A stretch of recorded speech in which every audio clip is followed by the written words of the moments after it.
So ayan, magandang araw mga boss. Dito sa video ipapakita ko lang sa inyo yung kagandahan ng beach dito. O hindi naman talaga beach, pero pwede kang maligo. Ito yung mga bangka ng mga mangingisda. Ayan, yung nakikita nyong building na yan ay isang eskwelahan yan, International School. Tapos ito yung view dito. Sila yung mga mangingisda ng Hong Kong. Ito ay kung tawagin, area na to ay Taitan or Taitam. So ayan, napapaikutan ng bundok.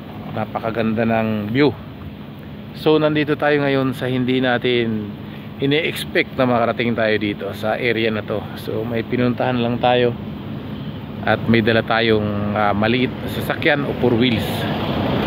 So shout out dyan sa mga bus driver saan man kayo sa mundo. Lagi natin alalahanin ang salitang giveaway. So ito, napakaganda nga nitong Taitam Island. Ayan, dito ito sa Hong Kong nga pala. Ayan, napakaganda. Napakaganda tingnan, napakalakas ng hangin. Tapos ayan, may maliit na kalsada papunta doon sa gilid.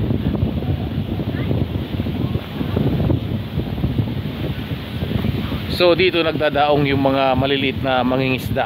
Ayan, mga mangingisda yan. Tapos yung mga boat nila ngayon nakaparada at pahinga siguro.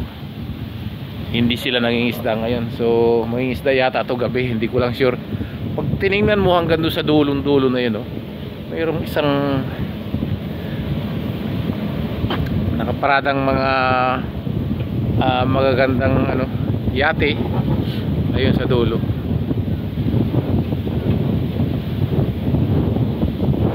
So ayan, napakaganda tingnan, napakalinis, walang basura yung tubig. Ayan, samantalang katabi niya yung bundok pero walang basura. Kung i-compare natin sa atin sa Pilipinas to, sigurado ako wala rin basura, walang mapaglagyan ng basura.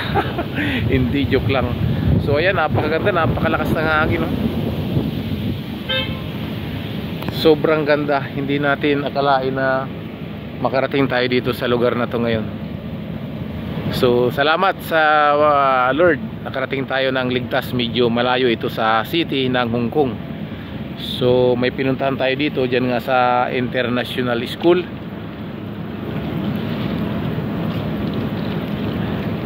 So shout out dyan sa mga nakarating na dito. Oh ayan, hindi ko inexpected na makarating ako, pero nandito rin ako. Minsan talaga tadhana ang magdadala sa'yo sa lugar na hindi mo inaasahan. So maraming salamat sa nanonood ng aking munting YouTube channel. Maraming salamat sa inyo lahat. At pasupport na lang sa ating mga hindi pa nakapanood. Pa-share na lang po ng video ito. Ito yung kagandahan ng Taitam Island or Taitam Beach. Yan, maraming salamat sa inyo lahat, and God bless you all. Next video po tayo. Thank you.